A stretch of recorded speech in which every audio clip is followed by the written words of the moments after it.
Boa noite a todos, mais uma vez. Muito bom estar nessa casa, que sempre me acolhe de braços abertos, me recepciona assim, de uma maneira fantástica. Isso nos anima mais ainda a sempre estar aqui quando a gente é convidado. E a gente gosta de estar aqui. Partimos bem assim, né, das coisas. Eu trouxe hoje para vocês, sem mais delongas, um assunto diferenciado daqueles que normalmente a gente costuma debater quando a gente vem para cá. Vamos sair um pouquinho daquela área de loteamento, de parcelamento, que é uma área que a gente sempre insiste, sempre dá cursos. Vamos falar um pouquinho do ganha-pão de vocês. Vamos falar um pouquinho dos honorários de corretagem. Alguns querem chamar de comissão, outros querem chamar de honorários. E depois eu vou dar uma opinião naquilo que eu acho mais correto. A gente vai notar aqui que tem decisões do Tribunal de Justiça chamando de comissão. Tem outras decisões que chamam de honorários. O Cresce gosta que chame de honorários, e tem suas razões, depois a gente vai expor. E vamos chegar à conclusão que tanto faz. Né? Existe um princípio no direito da fungibilidade que não interessa o título que você coloca em cima do documento, mas interessa o teor daquele documento e a natureza jurídica daquele documento. O nome você vai colocar aquilo que você gosta mais. Né? Nós vamos chegar a essa conclusão. Aí eu vou dar a minha opinião do que eu acho mais correto, do que eu escolheria para os meus contratos de prestação de serviço, se corretor fosse. Não tenho essa honra. Muito bem. A ideia não é passar aqui o que é honorário de corretagem, como que tem que pôr no contrato, isso seria muito cansativo. Eu fiz uma pesquisa sobre o tema, e principalmente no Tribunal de Justiça do Estado de São Paulo. Porque se alguém tiver algum problema aqui em São Paulo, dependendo do que for resolvido no fórum da sua respectiva cidade, quem perder, quem não concordar, vai recorrer e o tribunal nosso aqui de Justiça do Estado de São Paulo é que vai decidir a questão em segunda instância. Então, a primeira coisa que eu fiz foi visitar o site do Tribunal de Justiça e pegar algumas decisões que estão mais depois do meio da palestra, todas de 2014. Separei várias decisões e trouxe duas, porque achei que essas duas têm dois casos muito polêmicos, muito polêmicos. Uma hora e pouco de palestra, não dá para a gente se aprofundar muito em todas as questões que envolvem os honorários. Mas como eu vi que essas duas questões presentes nesses julgados eram, assim, bem interessantes, uma é relativa à cobrança dos honorários de corretagem nos lançamentos imobiliários. É um tipo de cobrança que vem dando muito problema. Eu mesmo conheço corretores de imóveis que estão sendo forçados a devolver o que receberam. E estão tendo que discutir judicialmente, porque já gastaram, ou se não gastaram, não querem devolver, porque acham justo, porque trabalharam. E está aquela briga com o comprador e com o corretor de imóveis. Conheço situações assim, pessoalmente. E um outro julgado que nós vamos debater aqui, é um que eu classifico como o cúmulo do absurdo. Eu venho fazer uma crítica veemente em relação à posição do Tribunal de Justiça do Estado de São Paulo, que entendeu devida o honorário de corretagem a um cidadão que nem corretor era e nem inscrito no Cresce ele era. Então, a gente vai debater o pedacinho dessa decisão e até depois deixar aí um alerta ao Conselho Regional de Corretores de Imóveis que alguma coisa tem que ser feita, porque se a moda pegar, né, a coisa vai descambar. Daqui a pouco a gente vai discutir. Para que a gente possa entrar nesses dois temas específicos escolhidos para hoje, a gente vai dar uma leve pincelada no geral, a parte chata da questão. Eu acredito que todo mundo já leu o artigo 725 do Código Civil, né? Não vou pedir para levantar a mão quem leu, porque eu não quero que todo mundo levante a mão aqui. Seria desagradável todo mundo. Então, eu tenho certeza que todos leram, né? Se por acaso alguém não leu, não conte, e leia ao chegar em sua residência, no cômodo que achar mais propício para tanto. A partir do artigo 723, e vocês devem estar enjoados de saber, está lá no Código Civil as disposições sobre a corretagem no direito civil brasileiro. É ali que estão os deveres e direitos, em poucos artigos, mas artigos com bastante teor, com bastante substância. É ali que estão dispostos os direitos e deveres dos corretores de imóveis, em termos de direito civil. Depois vem toda a legislação regulamentadora, as resoluções do Conselho Federal, as resoluções do Conselho Regional, mas tem que partir do 723 em diante.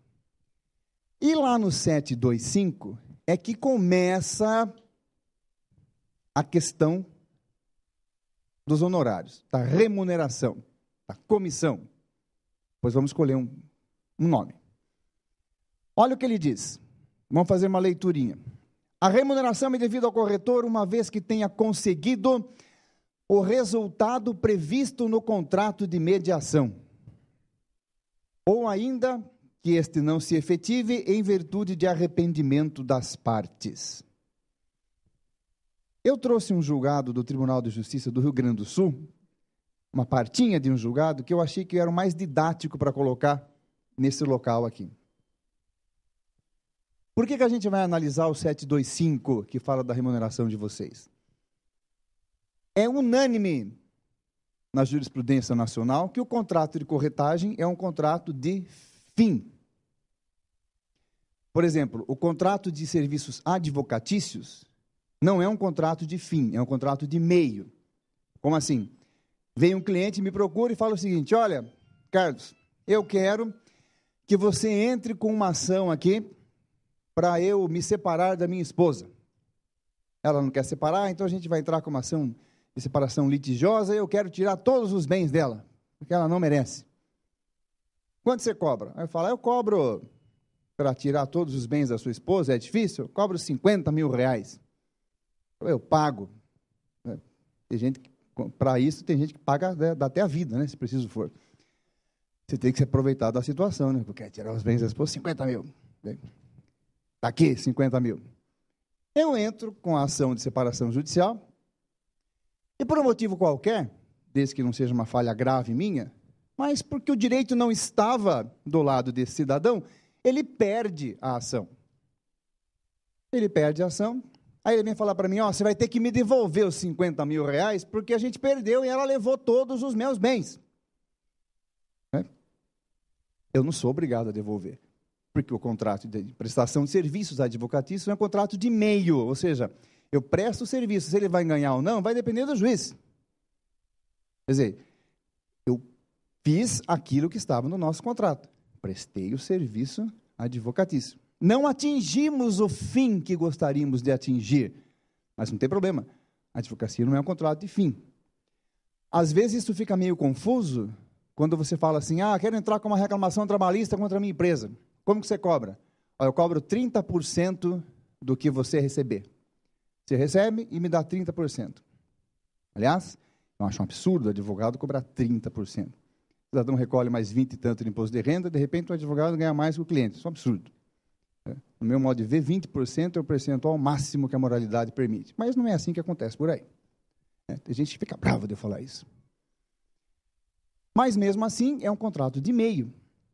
Porque, de repente, eu posso não conseguir. Diferente da corretagem, que é um contrato de fim. Ou seja, o corretor, para que ele faça jus, para que ele tenha direito à sua remuneração na intermediação, ele tem que conquistar o resultado final. Ou seja, não basta ele intermediar. A função não para na intermediação. A segunda etapa depende da vontade das duas partes. Vontade que vai ser, óbvio, inspirada pela capacidade do corretor de mostrar que é um bom negócio, de mostrar que aquilo vale a pena, e de convencer ambas as partes, vamos falar de compra e venda, para dar um exemplo mais específico, que é bom vender e que é bom comprar. É a habilidade do corretor, de encaixar no perfil daquele cliente um imóvel que lhe sirva. Agora, a primeira etapa depende de vocês. A intermediação, concorda?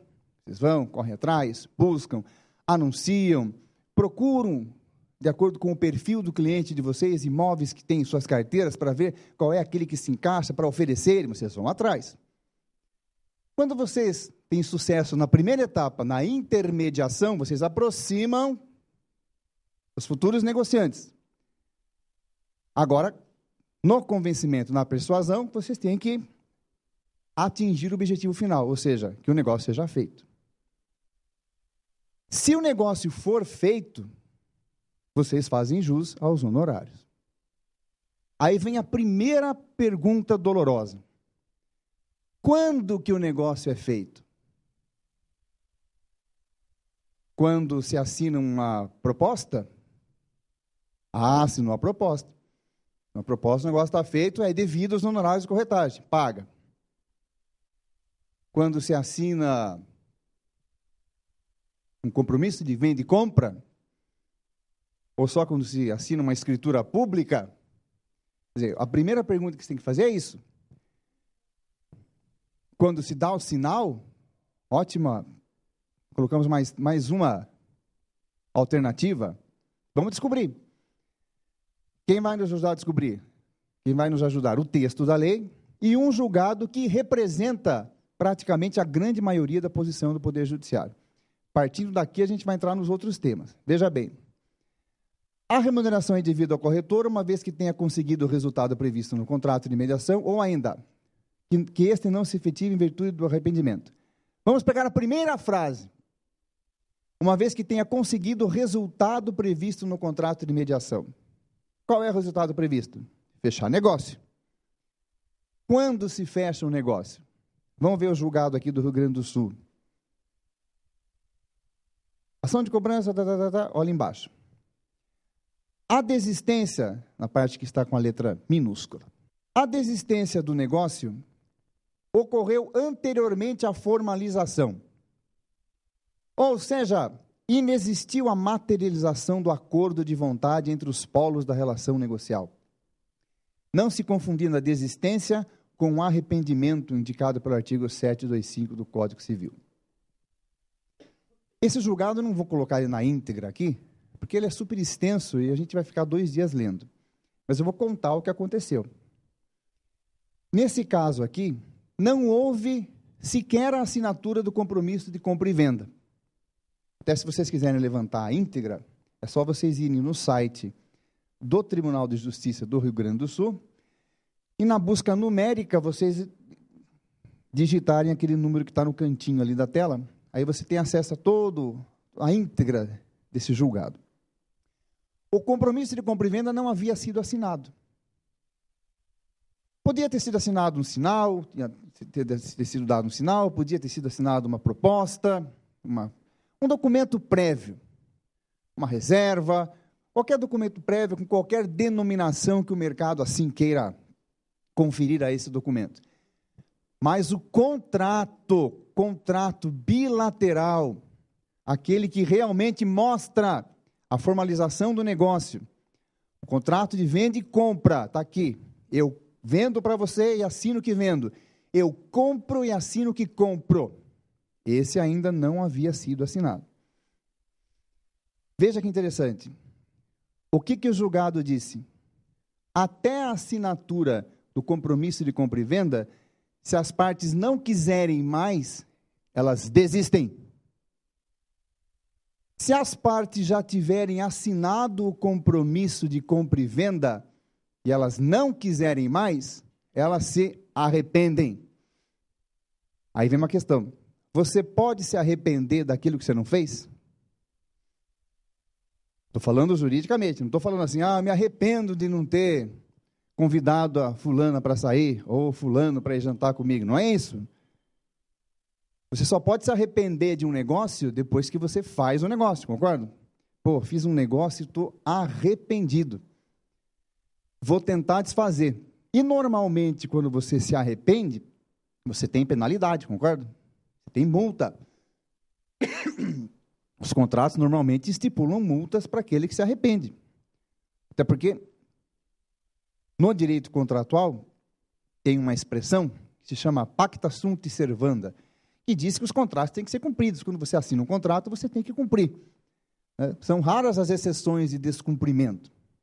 Ora, bolas, se eu assinei e estou infeliz, estou achando que fiz um mau negócio e vou desfazer, é porque eu vou me arrepender, eu estou arrependido, então eu só posso me arrepender daquilo que eu fiz. Agora, se eu não assinei ainda o contrato, posso até ter dado um sinal, tem um sinal, assinei uma proposta de venda, assinei qualquer documento que não configurou a minha real vontade de fazer um negócio. O negócio não foi relativamente feito com um documento que tivesse a força de juntar as partes, vamos chamar assim, didaticamente falando. Aí eu não me arrependo, aí eu desisto. Aí vem a lei e diz: ainda que não se efetive em virtude de arrependimento das partes. Vocês perceberam que o código é mal escrito nesse artigo? Perceberam que o legislador não soube escrever? Isso é um problema seríssimo do legislador brasileiro. E veja bem, ou ainda que este não se efetive em virtude de arrependimento. Ora, bolas, se ele não se efetivou, eu não tenho o negócio, concordam? Eu só posso me arrepender se ele se efetivar. Diga, quero escutar o comentário que foi bom. Sempre que entra um depende, vem coisa boa. No caso específico, houve uma proposta. A proposta, ela integra o contrato e ela tem que ser respeitada nos termos em que ela foi redigida, na sua intenção e nas suas consequências. Concordo. Quando você assina uma proposta, você tem lá obrigações. E no local em que ela foi redigida. Essa proposta gera obrigações. Eu posso colocar, desde que eu não extrapole o que a lei determina, eu posso colocar obrigações nessa proposta. Se eu não cumprir as obrigações dessa proposta que eu assinei, eu estou sujeito às penalidades que ela coloca. Ah, eu desisto aqui, eu assinei a proposta, mas eu não quero mais. Opa, então você vai perder uma parte, por exemplo, caso você tenha dado um sinal, você vai sofrer uma consequência A, uma consequência B, você vai sofrer consequência. Agora, a pergunta que eu faço é, e o corretor vai ganhar honorário? É essa a questão. Eu acho justíssimo que ganhe. Eu acho. A jurisprudência do STJ a respeito. Veja bem, eu acho justo que ganhe. Mas há uma corrente maior no sentido de que ele não deve ganhar. Há uma corrente maior nesse sentido. Por que eu acho que ele deve ganhar? Olhe bem esse último texto aqui. O honorário é devido, a remuneração é devida, ainda que o negócio não se efetive. Ora, bolas, se o negócio não se efetivou, significa que eu não tenho assinado um contrato de compra e venda. Temos um exemplo da compra e venda. Olha aqui, está escrito aqui, ó, ou ainda que o contrato não se efetive, ainda que o negócio, né, porque esse não se efetive aqui, né, diz respeito ao resultado previsto. Estamos falando de compra e venda, o negócio é a venda. Ainda que este não se efetive em virtude de arrependimento. Esta palavra aqui está no lugar errado. Diga.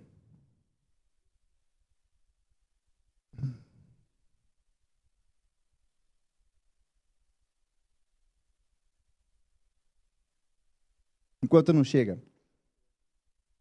Pensem comigo, e se tivesse aqui, ainda que este não se efetive em virtude de desistência das partes. Será que ficaria melhor? Diga. O legislador aí, quando ele pôs esse texto, ele não estaria interpretando como esse efetivar a escritura, a finalização da compra? Então, esse é o maior problema. Como é que você vai saber a intenção de quem escreveu a lei? É uma questão de interpretação, né?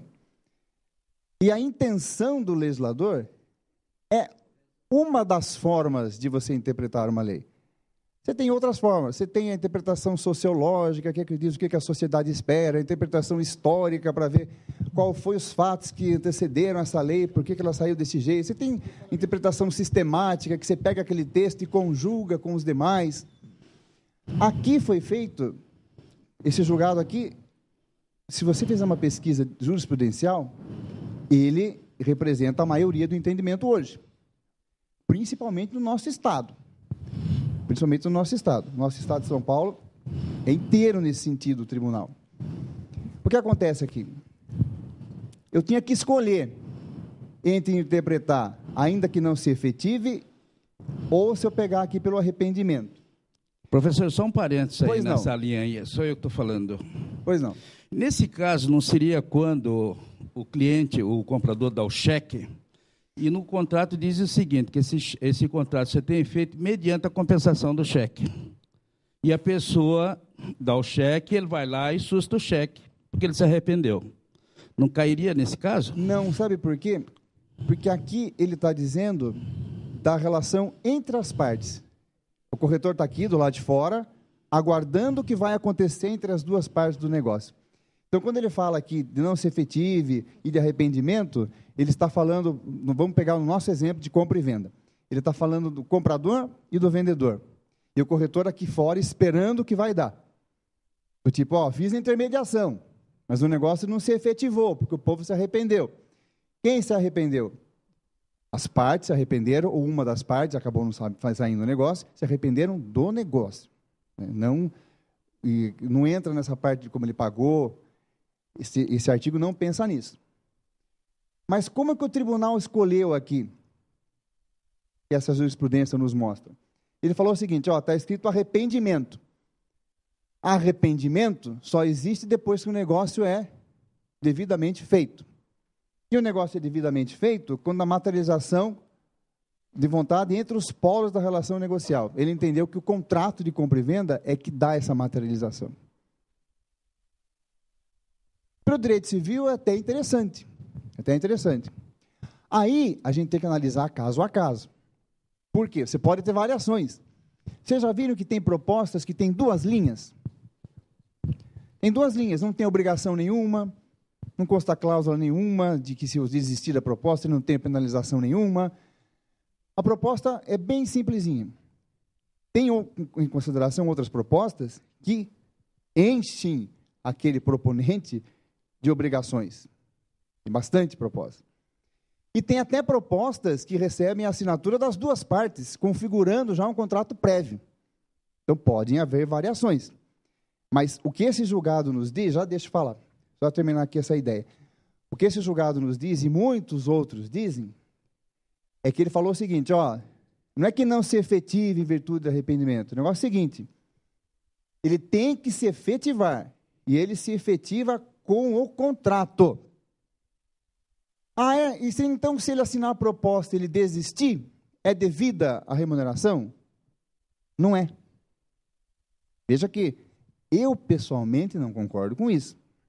Eu não concordo. Eu acho que fez a intermediação e foi assinada a proposta, eu acho que o documento tem que ter a sua, como disse o nosso colega, tem que ter o seu respeito jurídico em relação a ele. Tem que ter.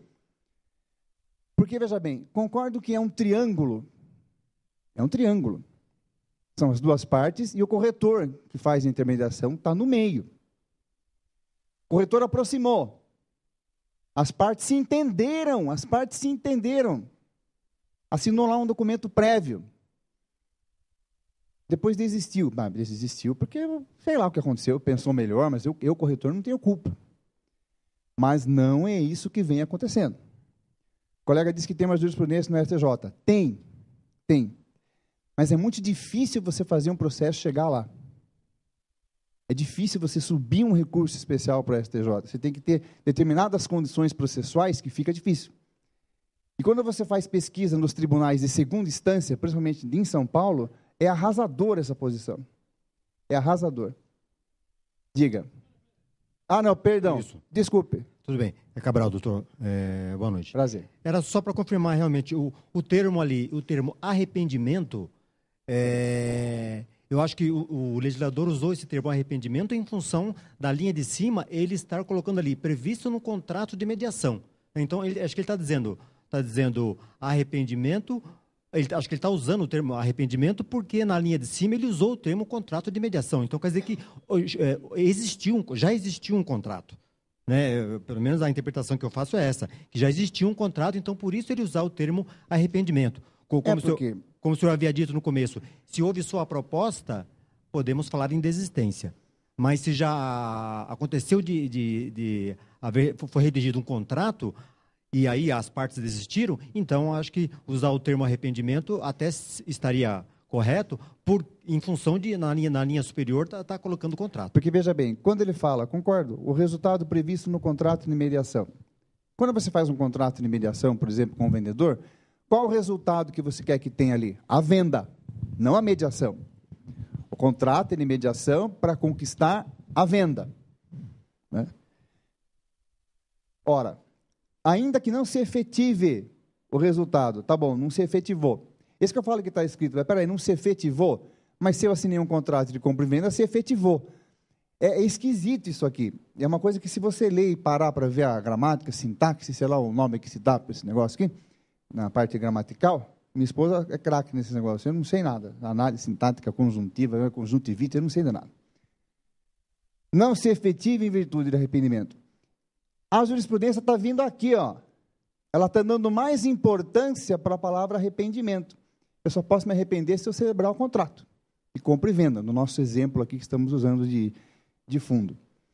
E tem muito. Agora, isso aqui vai ser muito importante a hora que... tem alguém querendo falar e não deixei, né? Quem era mesmo? Pois não. Se houver uma desistência do comprador ou vendedor, quem é que vai pagar a comissão do corretor? Ótima pergunta. Só vou responder daqui a 5 minutinhos, que eu vou entrar exatamente nessa questão. Ah, tá. Bom, vamos dar uma olhadinha aqui num outro dispositivo, que a gente vai juntar os dois daqui a pouco para analisar um caso concreto. Olha aqui. Aqueles casos aonde o pessoal quer passar a perna no corretor. Isso não existe, né? Eu não sei porque vocês riram, porque eu, pelo menos, desconheço qualquer caso nesse sentido. Né? Que uma liga para o outro e fala assim, viu? Vamos deixar aquele e vamos fechar um negócio para a gente. E veja que interessante. Antes do Código Civil de 2002, vocês tinham essa proteção. Tinham. Ela não estava tão explícita como está no Código de 2002, mas todo profissional de corretagem tinha essa proteção. Porque é uma questão de enriquecimento ilícito e se valer aí de uma situação da própria torpeza do cidadão. Espera aí. Eu me valho do serviço de alguém, né? Eu preciso do serviço de alguém para que se inicie um negócio, depois, na hora que vai tudo certinho, eu esqueço dele e faço o negócio sozinho. E não quero remunerar. Quer dizer, isso vai contra o princípio da moralidade contratual. Mas, no Código Civil de 2002, vocês foram contemplados um dispositivo específico garantindo essa situação. Iniciado e concluído o negócio diretamente entre as partes, nenhuma remuneração será devida ao corretor. Muito que bem. Óbvio, né? Isso não precisava nem estar escrito. Porque se eu vendo uma coisa direta para outra pessoa, sem a participação no corretor, se ele não trabalhou, não tem que vender. Mas, se eu contratei um corretor de imóveis e o cidadão trabalhou, buscou, foi atrás, e eu contratei com exclusividade, olha, mais um item da importância da categoria bater o pé na exclusividade dos negócios. Aí eu falo isso para a pessoa, mas é difícil, porque se não fizer parceria, se não tiver mais, é difícil, não dá. Tudo bem, eu entendo. Mas, paralelamente às dificuldades do dia a dia, eu acho importantíssimo que se tenha um rumo para o futuro, contando que o país cresça, né? Esperamos que o país cresça, olhando para o futuro, de trabalharmos cada vez mais para a exclusividade. Eu, por exemplo, se eu precisar de um corretor de imóveis, eu não quero bagunça, não, de ficar 200 corretores ligando para mim. Eu vou escolher um profissional da minha confiança e falar, ó, é seu, resolva para mim, é isso aqui, ó. É ele que vai ligar para mim, é ele que eu confio. Agora eu vou contratar um monte de gente, vai ficar um monte de gente para lá e para cá. Pelo amor de Deus, eu não me vejo fazendo isso. Quer dizer, eu estou me colocando na posição de consumidor, daquele que contrata. Eu gostaria muito de ter um corretor de imóveis que eu contratasse para resolver um problema meu, uma venda, uma locação, e ele trabalhasse e resolvesse para mim. Nem que eu tivesse que pagar mais caro. O senhor me dê depois. Nem que eu tivesse que pagar mais caro, mas eu sei que ele está trabalhando no meu caso. É ele que tem a responsabilidade de resolver. É a ele que eu vou me dirigir. Acho isso muito mais simpático, né, para o dia a dia de quem está fazendo um negócio e mais produtivo. Obrigado pelo complemento. Agora, veja que o Código Civil tem uma exceção. Bom, eu contratei com exclusividade. E as partes fizeram um negócio entre elas. Eu tenho direito à remuneração. A não ser que a parte comprove que eu não fiz nada. Que eu fiquei na inércia ou na ociosidade. Olha que palavras interessantes. Inércias e ociosidade. Tudo que está na lei, a gente imagina que um dia aconteceu para o legislador pensar naquilo para escrever, concorda? E como que o legislador faz a lei? Ele observa o que acontece na sociedade, fala, pô, esse tipo de negócio aqui precisa regulamentar na lei. Está acontecendo isso, está acontecendo aquilo, aí eu venho e faço uma lei, concorda? Então, com certeza, isso devia ocorrer. O cidadão faz contrato com exclusividade, não faz nada, não vai atrás, não faz o seu trabalho, eu fecho o negócio direto com uma outra pessoa, depois ele quer receber. Falei, viu, você não trabalhou. Agora, se ele provar que ele trabalhou, exerceu o seu papel, ele se dedicou, ele vai ter direito à remuneração, desde que contratado com exclusividade, se as partes fecharem o contrato entre elas sozinho. Não preciso falar que cada caso vai ser um processo bonito aqui, né? Porque como é que o cidadão vai provar? Como que se prova inércia e se prova ociosidade? Difícil, né? É mais fácil você fazer uma prova positiva, uma prova de que você trabalhou. Ó, anunciei, fui atrás, atendi XY clientes em relação ao seu imóvel. Provar as coisas que se faz, né? Prova ativa é mais fácil. Provar omissão é mais difícil, né? É mais difícil provar que você não estava do que provar que você estava. Como eu costumo dizer, para provar que você não estava aqui, você tem que provar que você estava ali. Concorda? Quer dizer, é mais fácil para o corretor provar que ele trabalhou, que ele exerceu o seu labor em relação àquele caso. Aí vem um julgado, que eu achei bem interessante, que é do Superior Tribunal de Justiça, dizendo aqui, ó, não tem relevância o fato das negociações terem sido posteriormente conduzidas e finalizadas por outro corretor, sendo devido o pagamento da comissão entre a primeira corretora e o agravante, mesmo porque havia cláusula de exclusividade, firmada por escrito, estipulando o acabamento da comissão, ainda que o imóvel fosse adquirido por intermédio de outro corretor. Quer dizer, nesse caso aqui, havia um contrato de exclusividade, o corretor iniciou o trabalho, e não sei por que cargas d'água, um outro colega de trabalho continuou e concluiu um negócio. E aquele primeiro corretor que não recebeu, se sentiu prejudicado e ingressou cobrando, e ganhou. E ganhou lá em Brasília, hein? Porque nesse caso aqui, o mesmo cliente. Um outro corretor atendeu.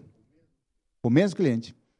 Aí esse primeiro corretor falou, peraí, eu tinha contrato de exclusividade, eu iniciei o negócio, e agora você não vai pagar para mim? Aí ele ingressou, ele perdeu na primeira instância, perdeu na segunda, e lá em Brasília ele ganhou o direito à sua remuneração. Esse julgado achei fantástico. Agora veja bem, sabedores dessas duas situações,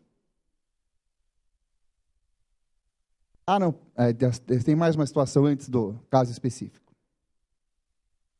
Olha o 727, que bonitinho.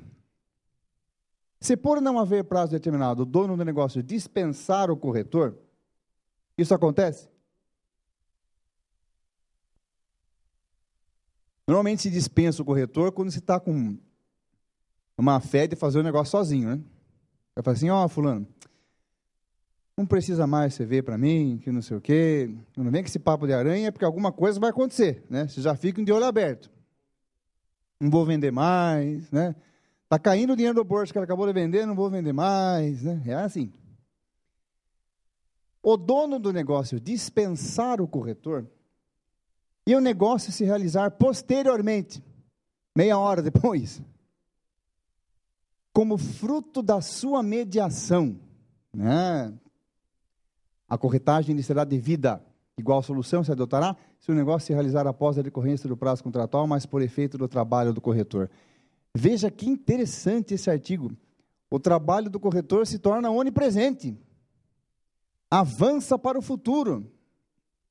Isso é um dispositivo de proteção que o código deu para vocês, fantástico.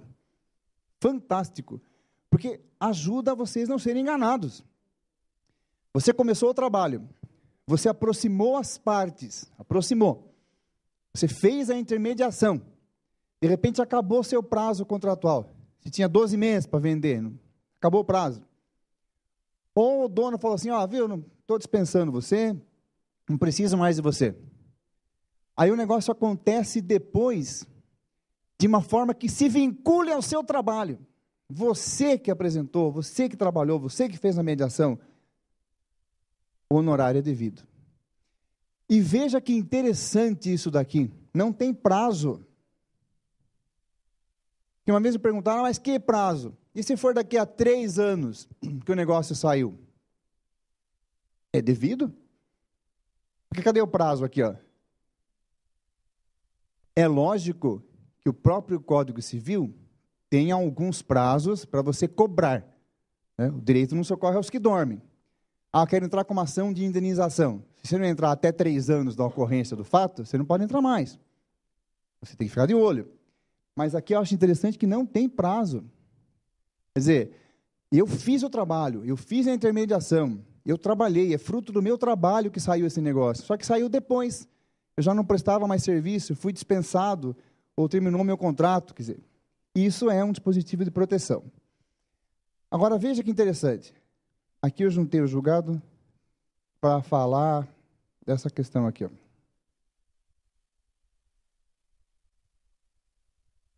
Aqui ele chamou de comissão. No Rio Grande do Sul, muitos julgados falam em comissão, não falam em honorários. Lá, a venda foi endereçada à adquirente pelo corretor apresentada, por ele apresentada. De posse dessas 3 informações básicas e passadas rapidamente, eu vou pedir um pouco de paciência de vocês, mas a historinha é boa. Vai demorar 5 minutos para a gente fazer a leitura, mas vale a pena. Mas vale a pena. Isso é um julgado de março de 2014. Nós estamos em que mês? Não acabou maio ainda? Maio. A Copa, dia 12, né? 12 de junho. Muito que bem. Pensou se o Brasil for eliminado na primeira etapa? Nossa Senhora! Eu não quero nem ver o que vai acontecer. Vai ser bonito de ver. A Copa passada, todo mundo triste e eu feliz, porque ninguém apostou na Holanda, só eu apostei. Ganhei sozinho o bolão, R$ 2.300. A tontaiada tudo chorando e eu contente com o dinheiro na mão. 27 de março de 2014, gente. Vamos fazer um esforçozinho e ler, porque é bonito. É um famoso caso de venda e lançamento imobiliário. Está dando muito problema e o corretor que trabalha nessa área tem que abrir o olho. Ele narrou todo o caso, que o cidadão foi lá, na festa de lançamento, sempre tem um champanhe, blá, blá, blá, comprou lá um apartamento, assinou, fale o nome que você quiser, assinou um documento prévio de intenção de compra, assinou uma proposta, deu sinal, escreva o que você quiser em cima. Assinou um documento prévio lá que queria comprar um apartamento, por exemplo. Ele narrou tudo isso.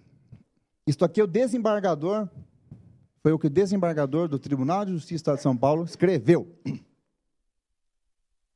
Isso porque, ainda que se trate de prática comum no mercado imobiliário, não se pode afastar a abusividade com que as incorporadoras repassam aos consumidores despesas que deveriam custear.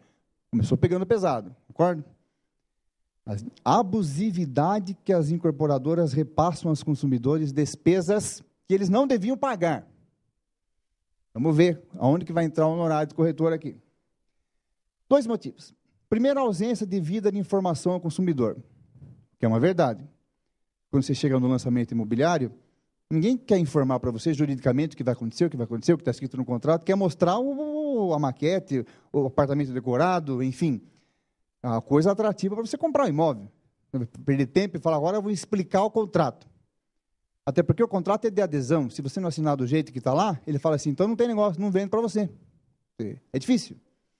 Aí ele vem. Segundo, imposição de venda casada. É aqui que vai entrar vocês. Isso é preocupante. Preocupante. Note-se que é prática comum no mercado imobiliário o lançamento de grandes empreendimentos. Edificações de estandes, vasto material, brindes, palhaços, balões, enfeitados, tudo para atrair o consumidor. Isso é verdade, né? Aliás, o que me irrita são aquelas pessoas na rua mexendo a flecha. Eu acho aquilo desumano. Eu já cheguei a ver um cara falar, você não tá com a flecha parada aí. Aí a pessoa, devia estar lá uns 3 dias sem comer e tem que mexer a flecha. Quer dizer, por que mexer a flecha? Fica com a flecha ali. Aí ele vem. No local, o interessado é atendido por um dos muitos corretores que lá estão. É verdade. Está cheio de corretor lá. Examina essa maquete ou se passeia pela unidade física edificada especialmente para a ocasião. Parece um romance, nunca vi um julgado tão bacana assim. Maquete é coisa do passado. Num giro muito além do virtual. Isso é um texto de um julgado. Fantástico. Ah lá. Eu quero dizer que eu não concordo com o teor jurídico, mas eu achei fantástico porque é polêmico. Havendo interesse na aquisição, o consumidor assina inúmeros documentos. E bota inúmeros nisso. Está escrito assim no julgado. Desembargador. O que é uma verdade, né? A gente até cansa de assinar. Parece que está assinando a mesma coisa. Você fala assim, meu Deus do céu, o que está sendo assinado aqui? Dentre os quais, ou melhor, nos quais está apontada a responsabilidade dele, consumidor, pelo pagamento da singela intermediação. Essa intermediação, diga-se de passagem, é feita a mando da incorporadora. Certo? A incorporadora, normalmente, contrata uma empresa, contrata uma imobiliária para fazer as vendas do lançamento. Tem incorporadora que tem seus próprios corretores. Mas uma maciça maioria até monta uma empresa imobiliária dela mesma, né? E faz ali um contrato para que os corretores vendam. Muito que bem. Para pagamento da despesa de terminação, o consumidor emite vários cheques, como no caso dos autos. Então, esse caso aqui foi de cheque. Ela fala assim, tanto aqui, tanto de sinal, aí faz os cheques aí da intermediação. O imbróglio. Nunca tinha visto essa palavra escrita no julgado. Aliás, nem sabia que era assim que se escrevia. Ocorre quando o consumidor desiste do negócio. A empresa que realiza a alegada intermediação, a empresa de corretagem, se nega a restituir os cheques, quando alguns ou todos são repassados a terceiro desde logo. Alguém conhece alguma situação que aconteceu até aqui? Acho que todo mundo, né? É uma situação comum, concordo? Estamos tratando de uma situação do dia a dia. Vamos ver o que o nosso desembargador falou. Continuando. A alegação da empresa, como no caso da embargada aqui é a empresa de corretagem. É sempre a mesma. Prestou o serviço, prestei o serviço. Houve resultado útil pela aproximação.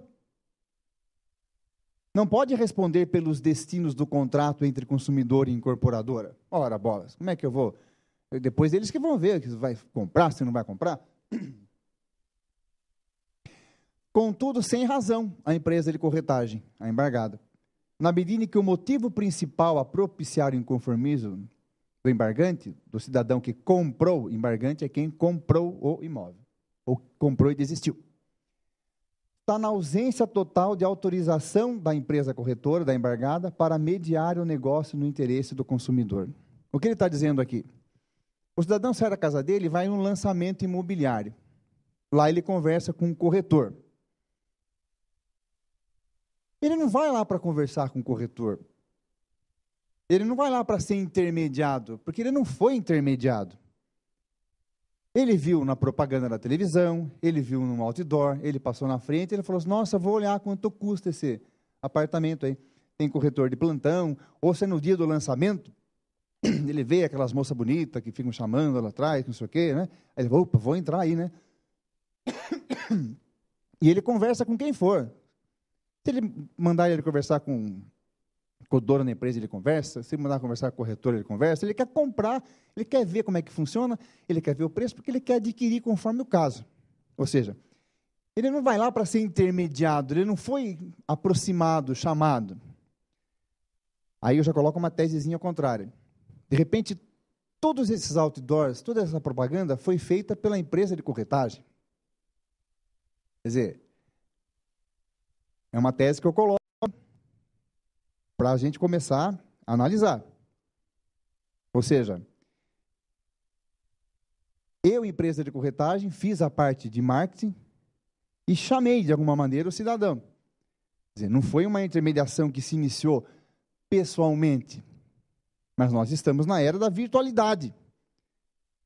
Eu não comecei a intermediar ainda, mas eu chamei, aproximei com o anúncio que eu fiz, com o outdoor que eu fiz. Vamos pensando, vamos pensando. Intermediadores são escolhidos pelas partes envolvidas no negócio. Não se exige de forma escrita.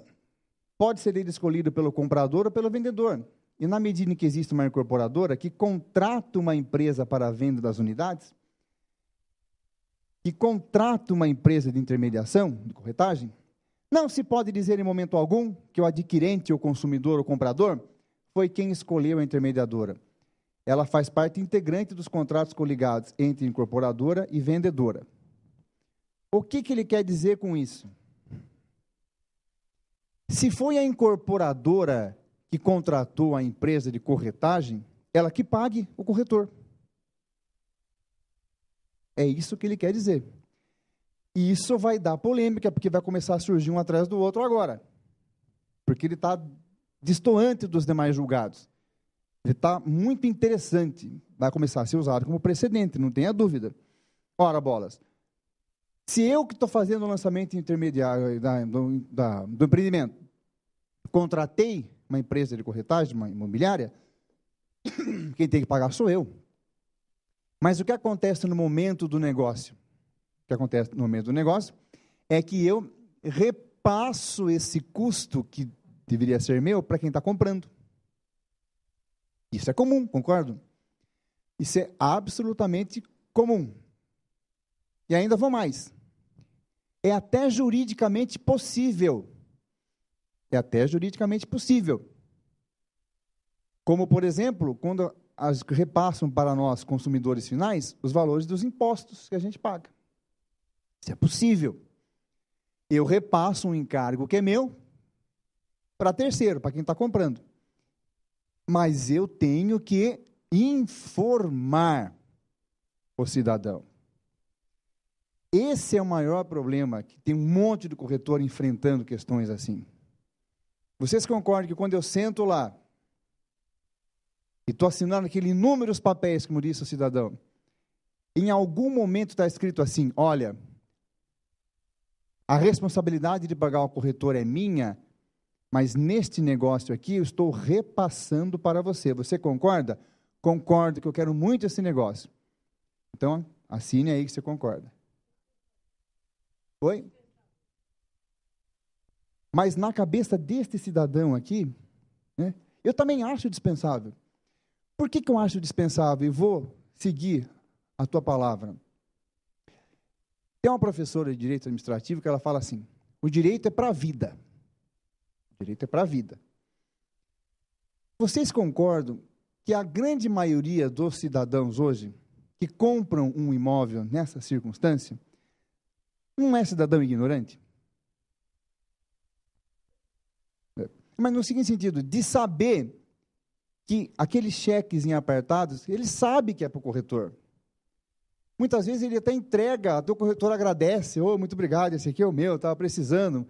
Muitas vezes até o corretor está lá de boa fé. Ótima lembrança.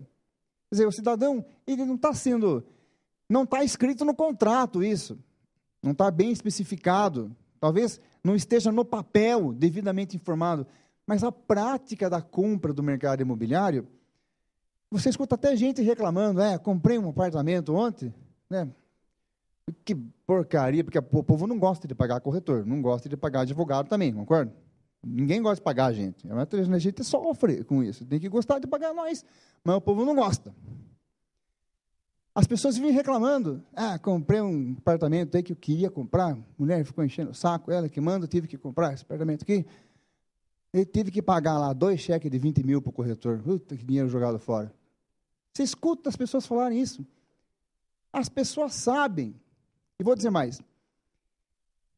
Quem vai buscar um ressarcimento nessas brechinhas da lei, não é aquele coitadinho que pagou 2 mil mirlão de intermediação. É aquele cara que comprou um grande imóvel, que foi lá do lançamento da sala comercial e comprou 10 salas comerciais. Aí esse cara que deu o cheque lá, esse cara que sustou. Ele já está orientado pela advogada dele, viu? O chequinho do corretor, depois você susta que você não vai ter que pagar. Eu enxergo assim. Porque eu conheço gente que já teve até essa ideia mirabolante. Né? Agora, o que a gente tem que atentar? Nós temos que atentar sobre o que está pensando aquele que vai julgar um problema desse se nós tivermos um desse. Espero que não tenha. Quer dizer, quando cair na mão do cidadão que julga, vamos supor que surgiu hoje lá no Tribunal de Justiça, surgiu um caso igual a esse. Surgiu. Aí está lá os assessores do desembargador que fazem as pesquisas, porque o desembargador é um só. O volume de trabalho que ele tem é sobre-humano, então ele tem que ter assessores lá que façam as pesquisas de jurisprudência, de precedentes, como é que o tribunal está julgando aqueles casos. Aí o assessor do desembargador vai fazer uma pesquisa. Se você clicar os termos de pesquisa hoje, corretagem, lançamento imobiliário, o primeiro julgado que aparece é esse. Então, a chance que tem de um caso que está sendo julgado amanhã cedo, por exemplo, a chance de um caso ser julgado igual esse é de 90%, porque isso aqui é um belíssimo precedente. E é um precedente que, teoricamente, defende o que se chama hoje de hipossuficiente. E não sei se vocês sabem, essa é uma expressão muito bacana, né, do direito constitucional, que toda a nossa Constituição ela é ligada à proteção do hipossuficiente. Quem é o hipossuficiente? Aquele que é mais fraco na relação jurídica. Aquele que acorda sempre arrebenta do lado dele. Então, a norma constitucional e as leis, né, pelos princípios constitucionais, deve ser interpretada para assegurar o direito do mais fraco. É uma característica do regime democrático. Agora, espera aí. Quem é o mais fraco aqui? É o consumidor. Sem dúvida. Sempre o consumidor é o mais fraco, né? O Código do Consumidor veio com tudo nesse sentido, até de forma muito exagerada, no meu modo de ver. Como tudo se exagera aqui no Brasil, né? Você tem um direito, você acha que você tem esse direito, aí você pode esculhambar com a vida de todo mundo, sair andando na rua, no meio dos carros, para requerer o seu direito. Isso não é democracia, isso é bagunça. E tudo se exagera. Agora, e o profissional, o que tem a ver com isso? Então, aí é que você tem que se cobrir. Como assim tem que se cobrir? Isso vai começar a dar problema. Então, se continuar o modus operandi que está agora, a chance de você ter problema é grande. Grande. Talvez não seja amanhã, não seja depois da manhã, mas quando se começa a soltar uma coisa assim, um julgado nesse sentido, a gente tem que pensar em providências. Quais providências? Você vai ter que remodelar a sua relação com a incorporadora. A incorporadora vai ter que mudar os termos do contrato quando ela te contrata. Diga. Boa noite, doutor. Boa noite. O que eu quero lembrar um detalhe. Muitas vezes a incorporadora tem uns investidores que já arremata tudo antes de, até mesmo antes de lançamento. Já aconteceu isso. Quando a pessoa compra, está comprando não da incorporadora, e sim do investidor. Como é que funciona aí? Não da construtora, né? Veja bem, se ele está comprando do A, do B, Vai dar na mesma. Mesma situação. Vai depender de quem está ali, entre aspas, fazendo a intermediação. Né? A situação vai ser a mesma. Por quê? Porque o que ele entendeu aqui? Que na venda num lançamento ou na venda num plantão, não existe intermediação. Se não existe intermediação, não é devida corretagem. É isso que ele está dizendo aqui. Você não pode repassar a corretagem para o comprador, que é o que todo mundo faz hoje em dia. E vai continuar fazendo, porque isso vai demorar um pouquinho para dar problema. Só que ó, surgiu o primeiro aqui, ó, março. Diga.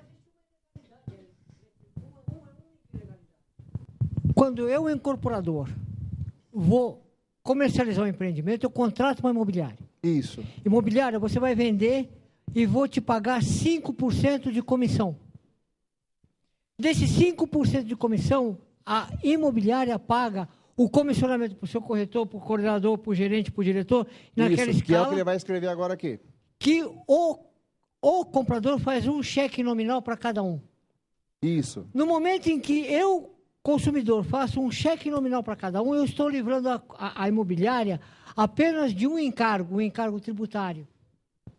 Com certeza, porque ela não vai declarar, porque ela não vai receber. A primeira parte. Veja bem, não, mas engrenou aí por uma questão. Você falou, o corretor tem que mostrar, que ele recebeu da incorporadora. Ótimo. Então, a gente está começando a entrar numa seara no seguinte sentido. O corretor tem que se entender com a incorporadora. Ou, pelo menos, o corretor, porque eu concordo com o sentido que você falou, é o que ele está colocando aqui, ó. Só ler aqui para depois voltar nesse tópico, que é interessante. Examinando os meus documentos simplificados, já que todos padecem do mesmo vício, lembra, existem comissões para o corretor Ramírez, coitado do Ramírez, né? Pegou a comissão dele, o chequinho, contente, contava. Para o superintendente Vicente, ele até nominou aqui o povo na jurisprudência. Para a Adelaide, foi uma sacanagem sustar o cheque da Adelaide. Foi um absurdo, né? Adelaide é gente boa. Conhecem ela? Não, Adelaide, gente, por favor. Até o Vicente e o Ramírez, eu quero que eles sejam, né? Mas agora a Adelaide. Sustou o cheque da Adelaide. Da Contact Center, sei lá o que significa isso. Olha o jeito que o desembargador... Parece que esse desembargador comprou um apartamento 15 dias antes e teve que dar cheque para todo mundo, aí caiu na mão dele. Ele falou, agora os corintianos vão ver o que é bom, porque caiu na minha mão. A Adelaide veio com aquela camisa de pano de chão, ela vai ver agora o que vai acontecer com ela. Eu uso para limpar o chão, ela põe a camisa, veste tijolo, ela vai ver a Adelaide. Veja que ele teve a pachorra de analisar o processo para ver de onde vinha cada um, e receberam os cheques que foram sustados. Porque o povo sustou o cheque, aquele chequinho que foi dado nominal, foi dado para a Adelaide, foi dado para o Ramírez e para o Vicente. Aí o comprador foi lá, desistiu do negócio, e desistiu quando? Antes de assinar o contrato. Antes. Aí que está, aqui ele não se arrependeu, porque ele não assinou o contrato de compra e venda, ele assinou a proposta, lá deu o sinal, assinou qualquer coisa. Então, aqui ele desistiu do negócio. Então, se ele desistiu, não cabe honorários. Mas você já pagou, você não viu que você já pagou? Paguei, pagou. Você não deu cheque lá para a Adelaide, em nominal para a Adelaide, da Contact Center. O que é isso? Eu vou saber o que é Contact Center, mas eu dei cheque lá para a Adelaide, da Contact Center. Então, vou sustar todos os cheques. Diga. Hoje, tem algumas construtoras que começaram construtoras não, na verdade, as empresas de venda, né? Começaram no stand, em vez de pegar cheque, pegar uma autorização de débito em conta para cada um desses. Para Adelaide, para o Vicente e para o Ramírez. Uma autorização de débito em conta. Aí dificulta para o consumidor, porque já vai direto. Muda, lá, né? Muda. Tá. Porque veja bem o que aconteceu aqui. O consumidor sustou os cheques. O povo cobrou. O povo está cobrando. Quem está cobrando? A imobiliária está cobrando. Está cobrando checaiada, os corretores estão cobrando aqui. Aí vem o desembargador e diz o seguinte: não, não é devido. Não é devido porque a pessoa desistiu, não houve a concretização do negócio, não houve intermediação, porque ela passou na frente de carro e entrou, não teve aproximação nenhuma, não houve intermediação, não houve concretização do negócio, ela desistiu, ela não se arrependeu, porque ela não assinou contrato. Se ela assinasse contrato, já era. Né? É que eu ia falar agora. Então, ela assinou a proposta. Não, no lançamento. Veja bem, nesse caso não assinou. Neste aqui. Mas não sei assim no dia a dia. Assina já o compromisso, compra e venda. Neste caso, não houve assinatura de contrato. Houve assinatura da proposta, da intenção. Nesse aqui, porque esse aqui é um caso concreto. Porque, veja bem, o que acontece muito em lançamento que a gente vê? O cidadão não sai com a cópia assinada pelo representante legal. No lançamento, sim. Isso eu já vi muito. No lançamento, hoje no lançamento, alguns lançamentos, já tem o cartório. Então, ele já sai com o contrato na mão. E quando ele faz isso aí, é porque ele assinou o contrato. Ele sai com a via do contrato dele na mão. Então, lançamento. Por isso eu estou falando de lançamento. Nós estou falando aí de lançamento. Então, nesse caso, isso não aconteceu. Então, aí não era lançamento, então. Porque para fazer o desmembramento de cheque do jeito que está aí, foi um lançamento e ele assinou o contrato. Não, aqui ele não assinou o contrato. Bom, aí alguma coisa então está errada. Vamos dizer assim, trabalharam errado em termos de segurança para eles mesmos. Então foi, porque mas aqui ele não assinou. Lançamento, quando desmembra cheques, ele assinou o contrato. Então, isso é praxe. É praxe. Isso é praxe. É isso. Aqui choveu granizo. Então, é uma a cada 100. Tem alguma coisa errada aí. Tem alguma coisa errada aí. Fugiu de um procedimento que a gente tem como normal. Fugiu. Mas o que eu acho que vai acontecer? Isto aqui, para os dias de hoje, onde se defende o consumidor à torto e à direito, não sei se tem razão em defender, se não tem razão, não vou entrar nesse mérito. Isto vai propagar. E eu tenho certeza, ou quase certeza, que isso vai invadir até quando assinar contrato. Pois não.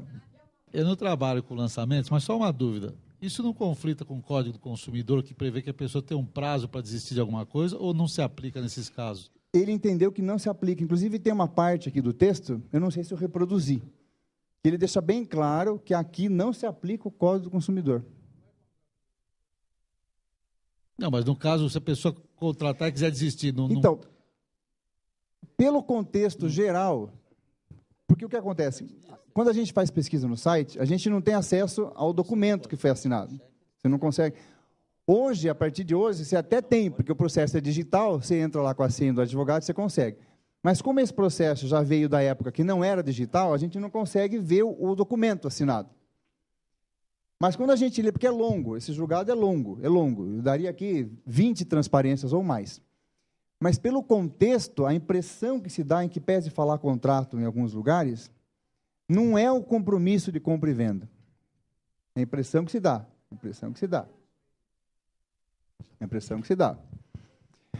Agora, vamos examinar a coisa no contexto.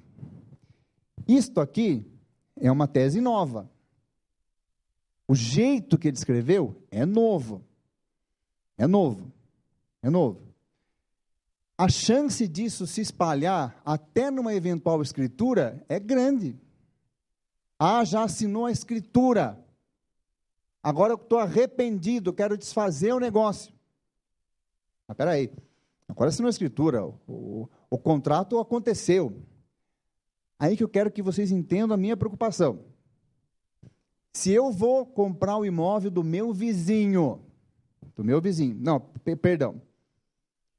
se eu ligo numa imobiliária, falo, viu, tem algum terreno aí na rua tal? Tem um, excelente, topografia bacana, quero ver, vem aqui que eu vou mostrar. Aí o corretor me mostra o terreno, eu gosto e eu compro. Lá atrás. Se eu só assinar a proposta de venda desse terreno, ou qualquer documento assim, e desistir, não tem remuneração do corretor. Se eu comprar este terreno, assinar o compromisso de compra e venda, eu comprei, assinei o compromisso de compra e venda, e eu arrepender, estou arrependido, tem remuneração do corretor, porque ele fez o trabalho de intermediação. Isso. Agora, nos lançamentos imobiliários, o que o desembargador falou? O que o desembargador falou? Que aqui não tem intermediação. Que quem tem que pagar o corretor é a incorporadora. Não pode repassar para o consumidor o pagamento do corretor. Então, nesse entendimento aqui, depois do registro na matrícula, é possível sustar cheque. É diferente. É isso que eu estou chamando a atenção. O cara inovou. Eu não concordo com o que está aqui. Eu não concordo. Vou falar de novo. Eu não concordo. Talvez. Eu não concordo. Mas está aqui. 24 ou 27 de março. Pois não. Doutor, só uma observação, por gentileza.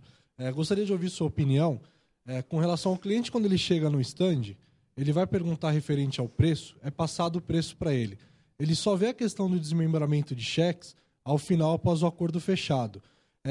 Entrando na linha da questão de má-fé, não seria má-fé do cliente, dele perder o direito de pedir ou de ter assustado cheques porque ele levar uma vantagem financeira? Porque, querendo ou não, ele está pagando menos daquilo que foi passado na propaganda ou que foi estipulado em tabela. Não tem nenhuma forma de defesa. Eu concordo que quem tem que pagar é a construtora, que tem que arrecadar seus impostos.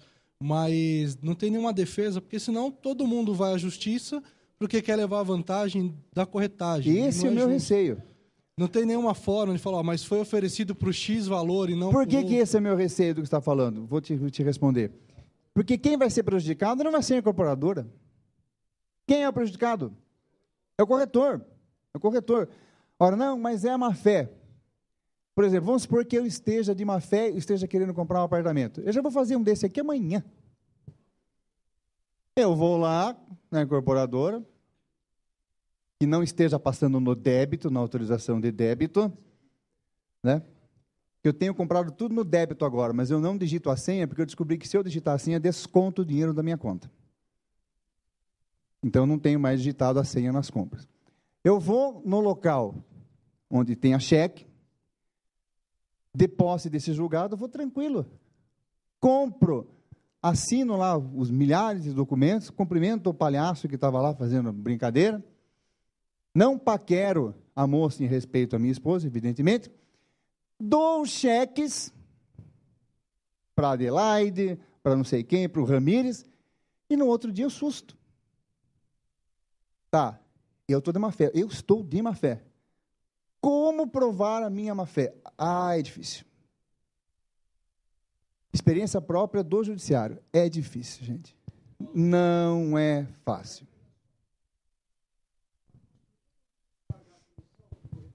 É o que ele quer. Ele não quer que você repasse para o corretor. Por isso que eu falo, vamos além, gente, vamos além, vamos além. Eu assinei o compromisso de compra e venda no dia, 15 dias depois, eu fiz a escritura, e 10 dias depois eu registrei a escritura. Pronto, está lá no registro de imóveis, na matrícula do imóvel, meu nome. Lindo, maravilhoso. O corretor já descontou o cheque, já gastou o dinheiro, não sustei o cheque, eu não sustei o cheque. 60 dias depois, alguém fala assim para mim, viu, tonto? Você não precisava ter pago aquele cheque do corretor para Adelaide, para o Vicente. Entre com a ação de devolução que o corretor tem que devolver para você. Eu vou pegar este julgado aqui e vou entrar. Eu não vejo a hora que alguém, não é porque eu não gosto de vocês, eu gosto, senão eu não estaria aqui. Não vejo a hora que alguém venha com um caso desse para mim, para eu testar. Eu não vou nem cobrar, vou cobrar no êxito. Eu quero testar. Depois de registrada a escritura, eu vou falar assim para o juiz, senhor juiz, eu comprei um imóvel, fiz a escritura, registrei a escritura, agora eu descobri que a incorporadora repassou a comissão do corretor para mim. Eu não autorizei isso, nenhum. Não fiz nada, não autorizei nada. Eu não tenho que pagar isso. Aí eu pego este julgado aqui e ganho a ação. E ganho. A chance de eu ganhar é grande. Por isso que eu falo, isto é novidade, é 27 de março, o jeito que ele escreveu aqui, o corretor tem que reajustar o seu contrato com a incorporadora. Ele tem que dar um jeito, falar, viu, ó, o negócio é o seguinte, vamos fazer diferente. Né? Não vamos nem fazer autorização de débito. Vamos dar um jeito aqui do dinheiro. Vou usar as palavras do meu amigo oriental. Você vai ter que pagar imposto aí. O dinheiro vai entrar para você primeiro e depois você vai pagar para mim. Aí, maravilha. Quer dizer, é uma questão de transação. Aí sim, você está mandando fazer cheque para mim, está mandando fazer autorização de débito direto para mim, porque um dos seus desencargos vai ser o tributário. Concordo, excelente. Não. O dinheiro vai ser pago para você, incorporador, e você, incorporador, vai me pagar. Perfeito. Ninguém faz, concordo com você. Agora, vocês concordam que no Brasil tudo é moda, e ação judicial é moda. Já pensou se eu ponho no meu Facebook esse julgado e falo assim, pessoas que pagaram corretor de imóveis e compraram, entre na justiça porque não é devido. Me procure. Lógico que não vou fazer isso porque é falta de ética. Né? Advogado não pode fazer essa propaganda. Mas eu pôr lá no meu Face de 3 mil pessoas, faz de conta. Gente, que legal. Né? Saiu uma decisão dizendo que aquele chequinho que você deu quando comprou seu apartamento, você pode tentar reaver esse dinheiro. Né? Se foi caro o apartamento, 20 conto, 30 conto, 40 mil de comissão, você pode tentar reaver. Começa a encher de mensagem em inbox. Louco, quanto você cobra? Que não sei o quê, enche. Isso aqui vai espalhar. Deve estar. Porque ela sabe de manobra. Ela sabe. Até vou ver se eu acho algum precedente na Receita para incluir em próxima palestra. Porque seria interessantíssimo que eu incluísse. Porque é mais uma demonstração da gente aumentar essa preocupação, diga. Elas estão passando o cheque da corretagem dos outros para uma empresa, e essa empresa cobra 2% do corretor para poder repassar essa comissão. Certo? Então, essa empresa vai ser responsável por esse pagamento, então. Não mais a imobiliária. Ela terceiriza para alguém para... fazer o pagamento da comissão. Então foge disso aí. É interessante a solução. Não sei se é boa economicamente. Bom, deve ser, senão não fariam, né? O corretor está sendo cobrado 2% da comissão dele. É que ele vai ganhar menos por causa dessa... Isso, mas então, aí já sai a responsabilidade... Mas ele vai fugir está saindo disso. A responsabilidade do que ele está falando do imposto de renda. Fico pensando o seguinte, a lei de mercado, às vezes, é cruel, né? Porque, muitas vezes, até a imobiliária pretende... muitas, mais às vezes, talvez, espero que seja, cumprir a lei que rege as resoluções, as regulamentações. Mas o incorporador deve ser frio e calculista no negócio, né? Minha condição é essa, você quer? Você não quer, eu chamo outra. Né? Aí talvez entrasse, não sei de que maneira, a atuação do órgão fiscalizador. Porque o incorporador vai achar alguém que faça do jeito que ele quer. Porque o mercado é leonino, vocês sabem disso. Você não quer fazer assim? Mas tem um monte, tem uma fila de gente querendo saber. Né? Olha aqui, para encerrar esse tópico, eu tenho mais um ainda que eu preciso falar dele. Portanto, como ressaltado pela culta magistrada, a primeira instância, tem-se despesa que deve ser arcada pela vendedora de imóvel e não pelo adquirente. Esse é o fundamento. Por isso que eu digo que pode ter registrado a escritura, pode estar na matrícula, que não precisa assustar cheque. Vai cobrar de volta o que pagou. Porque eu preciso mostrar isso aqui para vocês. Eu preciso mostrar.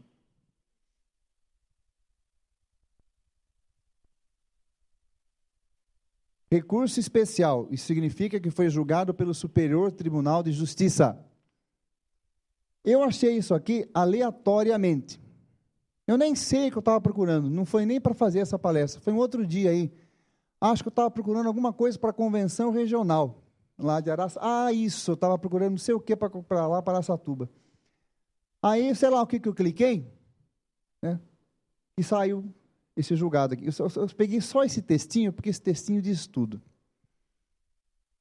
É possível a cobrança de valores decorrentes de intermediação exitosa intermediação exitosa. Veja que até aqui, quando o cara é picareta, ele tem que concluir a venda para ele poder receber o honorário. Para a venda de imóvel, sendo prescindível, ou seja, não precisa a inscrição do autor no Cresce. Pois é livre o exercício do trabalho e vedado o enriquecimento ilícito do vendedor. Eu tinha um imóvel, pedi para um amigo meu que não é inscrito no Cresce, que não é corretor de imóveis, viu, vê se consegue vender para mim. É um cara que faz venda, eu sei que ele é bom de venda, ele consegue, comprador.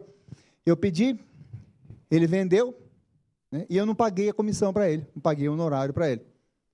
Ele entrou na justiça me cobrando, mesmo não sendo corretor. Mesmo não sendo. Ele não é nada. Ele fica no bar lá, só que ele conhece muita gente. Então ele conseguiu vender. Eu não sei se ele ganhou, se ele perdeu na cidade, no tribunal do estado. Chegou no STJ, o STJ falou, paga ele aí, filho. Ele fez o trabalho para você de intermediação, por que você não paga ele? Não interessa que ele não é corretor, não interessa que ele não é inscrito no Cresce, pague, porque você está se enriquecendo ilicitamente.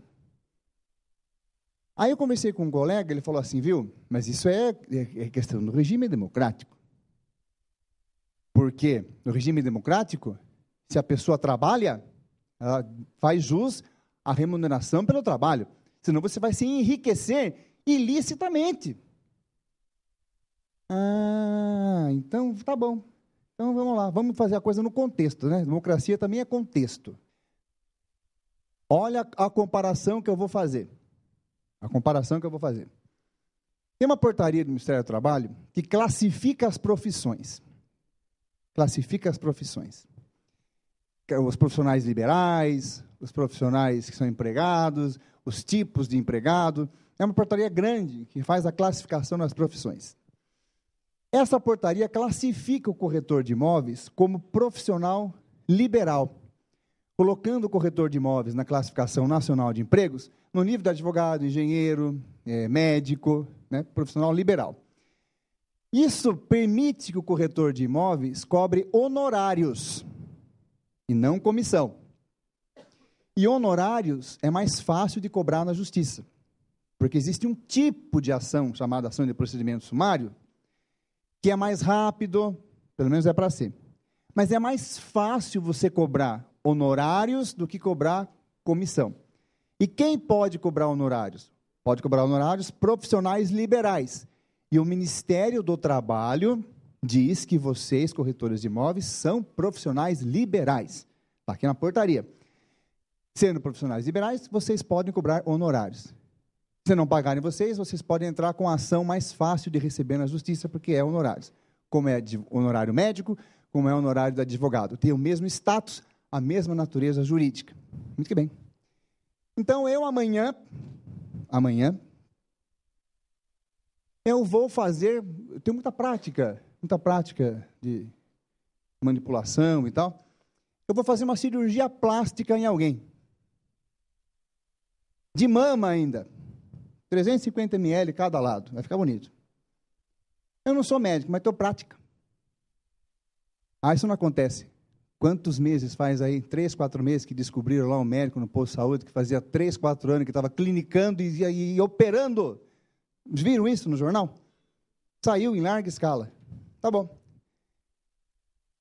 Tira eu da jogada então. Vamos pegar esse médico. Esse médico faz uma cirurgia. Como ele tem prática, foi uma cirurgia exitosa. Ele atingiu o que ele precisava. E você não pagou esse cara. Aí ele cobra você na justiça. Por aqui ele tem que receber. Por essa decisão ele tem que receber. Mas ele não é médico, ele cometeu até crime, porque ele incidiu em exercício ilegal da profissão. Mas ele fez a cirurgia, inclusive esse médico, acho que era cirurgião plástico esse falso médico. Ele fez a cirurgia, ele tem que receber pela cirurgia, mas peraí, ele não é médico. Não, mas se ele trabalhou, ele tem que receber, porque senão você se enriquece ilicitamente. Agora é eu acho que tem que repensar isso daí. É o que eu falo. As pessoas estão invariavelmente pensando que democracia é bagunça. Vocês já pararam para pensar o seguinte? Por que tem manifestação e por que tem greve? Porque em 1988 fizeram a Constituição nova. Olha que beleza. E colocaram na Constituição que tinha direito à greve, que tinha direito à livre manifestação. Era só avisar a autoridade e manifestar, andar na rua, atrapalhar a vida dos outros. Por que escreveu isso na Constituição? Porque quem escreveu a Constituição, a grande maioria, foram todos aqueles deputados que sofreram no regime militar, que ficaram exilados, que foram... O regime militar acabou com todo mundo. A hora que os caras sentaram lá e falaram, você que vai escrever agora o que pode e o que não pode. Os caras escreveram tudo e não pensaram no razoável. Veja bem, está na Constituição, licença maternidade de 120 dias. Por que colocar isso na Constituição? Antes tinha uma lei dizendo que era 90. Era só mudar essa lei e pôr 120. Não, vamos pôr na Constituição que Deus ou livre acontece alguma coisa, pelo menos está escrito aí. E foi assim. Os direitos foram colocados sem bom senso. É livre o direito à manifestação, é só avisar a autoridade competente. Aí sai um monte de gente na rua, atrapalha a vida de todo mundo, porque eu tenho um direito, eu acho que eu tenho esse direito, então eu vou sair na rua gritando que eu tenho esse direito, pacificamente, democracia, nós é democracia. Velho. Quer dizer, eu vou sair pacificamente atrapalhar a vida de todo mundo, porque eu tenho esse direito. Está errado. Pois não. Então, e o direito dos outros? Quer dizer, está errado. É lógico que o político chega e fala, eu apoio toda a manifestação pacífica. Mas no mundo inteiro assim, então eu vou além. O mundo é de terceiro mundo. Pronto. Porque não é cabível, eu estou falando isso porque eu vou encaixar com isso daqui. Não é cabível na minha cabeça que se eu tenho direito, eu vou sair na Avenida Paulista, entrar na frente dos carros para dizer que eu tenho esse direito. Com todo respeito aos que estão me assistindo, vai a merda. Isso é um absurdo. Isso, para mim, não é democracia, isso é bagunça. Por mais que seja pacífico, é bagunça. Mas por que está lá? Está lá porque os caras foram exilados, ficaram, pelo amor de Deus, vamos colocar tudo aqui. Você pergunta para um cara assim, por que você é corintiano? Ele fala, porque Timão errou, velho, eu não sei o quê, é nóis, o cara vibra, chora. Mas por quê? Porque desde criancinha o pai dele já punha a camisa do Corinthians nele, já influenciou o cidadão nesse sentido, que ele tem que viver da alegria e da tristeza do futebol. Está incrustado E tem um padre lá em Sorocaba, que é o cara mais filha da mãe na face da terra, mas ele fala uma coisa que é certíssimo. O que vem da infância fica. E a Constituição é assim, para mim o regime militar foi uma infância. O que veio dela ficou, porque o medo é tão grande que eles enfiaram tudo na Constituição. A ponto de eu ter um entendimento assim, com uma desculpa de democracia, viu? Isso aqui é democracia. Se alguém fez um trabalho, tem que receber por ele. Mas peraí, então, se o cara exerce ilegalmente a profissão de corretor, ele tem direito a receber, ele vai na justiça e cobra, ele ganha. Eu sei, mas veja o que eu estou pensando. Eu estou indo além. Toda norma tem que ser interpretada junto com a evolução da sociedade. Toda norma. E a evolução da sociedade, ela tem que evoluir para melhor. Para melhor. Eu tenho certeza que se fosse escrever a Constituição hoje, iam colocar assim, é livre o direito de manifestação, desde que não em via pública atrapalhando a vida dos outros. Ia estar escrito assim. Deputado já falou assim para mim, deputado que escreveu a Constituição. Falou, já se fosse hoje ia ser diferente. Aonde eu quero chegar? Eu acho isso aqui perigoso. Não sei vocês. Porque eu penso na minha profissão também. Eu faço lá um divórcio, não sou advogado, vou com uma carteirinha falsa, eu tenho que pagar o cara. Agora, aí é que eu vou chegar no ponto que eu quero fechar essa questão. Se eu fizer uma cirurgia de mama, eu não tenho como declarar nula a teta nova.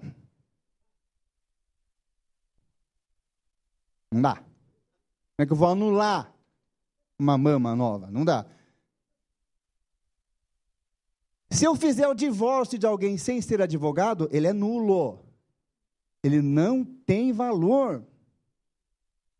Um divórcio feito por um advogado falso, vamos dizer assim, não vale. É nulo. Está casado, filho, faz de novo agora com um advogado, que seja realmente advogado.